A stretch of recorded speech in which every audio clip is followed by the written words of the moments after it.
একটু সত্য কথা বলি, আপনি কি সেই মানুষ যে মাসের শেষে কিছু টাকা বাঁচলেই হাঁপ ছেড়ে বলেন ব্যাংকে রেখে আসি, সেফ থাকবে, সুদও আসবে? যদি তাই হয় তাহলে বসে বসে একটা বড় ভুল করছেন আপনি। কারণ আজকের দিনে ব্যাংক আর আলমারির তালা দুটোর মধ্যে তেমন কোনো পার্থক্য নেই।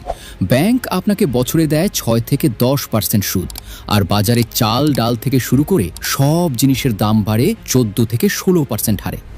মানে বছর শেষে আপনার টাকার ভ্যালু বাড়ে না, বরং উল্টো কমে যায়। ভাবছেন আপনি টাকা জমাচ্ছেন, কিন্তু বাস্তবে প্রতি বছর আপনার টাকা ডায়েট করছে।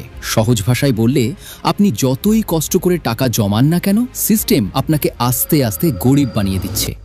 কিন্তু চিন্তা নেই, আজ আমি আপনাকে এমন 5টা শক্তিশালী সম্পদের কথা বলবো যেগুলো ব্যাংকের সুদের চেয়ে অনেক বেশি কাজ করে আর আপনার টাকাকে আপনার জন্য খাটায়। এই 5টা জানলে আপনার আর টাকার পেছনে দৌড়াতে হবে না, বরং টাকাই আপনার পেছনে দৌড়াবে। তো চলুন আজ থেকেই গরিবের লাইফস্টাইল ছুটি দিয়ে স্মার্ট মানি গেমটা শুরু করি। নাম্বার 1, রিয়েল এস্টেট বা জমি। প্রথম সম্পত্তি হলো রিয়েল এস্টেট বা জমি। দুনিয়ার জনসংখ্যা বাড়ছে, কিন্তু নতুন করে তো আর জমি বানানো হচ্ছে না। মানে ডিমান্ড বাড়ছে, সাপ্লাই ফিক্সড। ইকোনমিক্সের সাধারণ সূত্র বলে দাম বাড়বেই। এখন আপনি বলবেন, ভাই আমার পকেটে তো মশা ঘুরে, আমি জমি কিনবো কিভাবে? আরে ভাই, টেনশন কেন? এখনকার যুগে হাজার হাজার মানুষের সঙ্গে মিলে মাত্র 60-70 হাজার টাকা দিয়েই বড় বড় বিল্ডিংয়ের মালিকানা শেয়ার কেনা যায়। এটাকেই বলে REIT, real estate investment trust. মানে পুরো পিৎজা কিনতে না পারলে এক স্লাইস তো কিনতেই পারেন। 2, গোল্ড। দ্বিতীয়তে আসি সেই জিনিসে যেটা দেখলে আপনার আমার সবার চোখ চকচক করে, সেটা হলো সোনা। রাজা বাদশার আমল থেকে এর চল আছে। টাকার মান কমতে পারে, সরকার নোট বাতিল করতে পারে, কিন্তু সোনার দাম ওটা রকেটের মতো শুধু ওপরেই ওঠে। তবে সাবধান, ইনভেস্টমেন্ট মানে কিন্তু গার্লফ্রেন্ড বা বউয়ের জন্য সোনার গয়না কেনা না। ওখানে মেকিং চার্জেই আপনার লাভ শেষ। ইনভেস্ট করতে হলে কিনুন গোল্ড বার, কয়েন বা ডিজিটাল গোল্ড। বিপদের দিনে এটাই আপনার আসল বন্ধু হবে। 3, নিজের স্কিল। তৃতীয় সম্পত্তি কোনো বাজার থেকে কেনা যায় না, এটা আপনার নিজের ভেতরেই থাকে। সেটা হলো আপনার স্কিল বা দক্ষতা।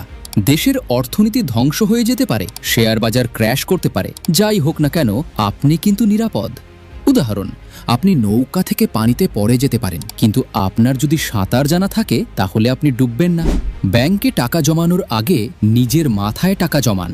ভিডিও এডিটিং শিখুন, কোডিং শিখুন, ডিজিটাল মার্কেটিং শিখুন। মনে রাখবেন, দামি ফোন কিনলে পকেট খালি হয়, আর স্কিল শিখলে পকেট ভরে। 4, শেয়ার বাজার।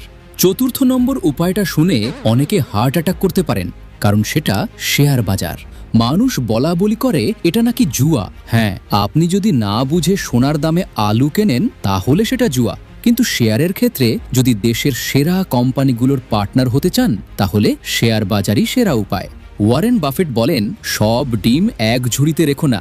তাই রিস্ক নিতে না চাইলে সোজা ইন্ডেক্স ফান্ডে টাকা লাগান, মানে দেশের সেরা 30টা কোম্পানিতে একসাথে ইনভেস্ট।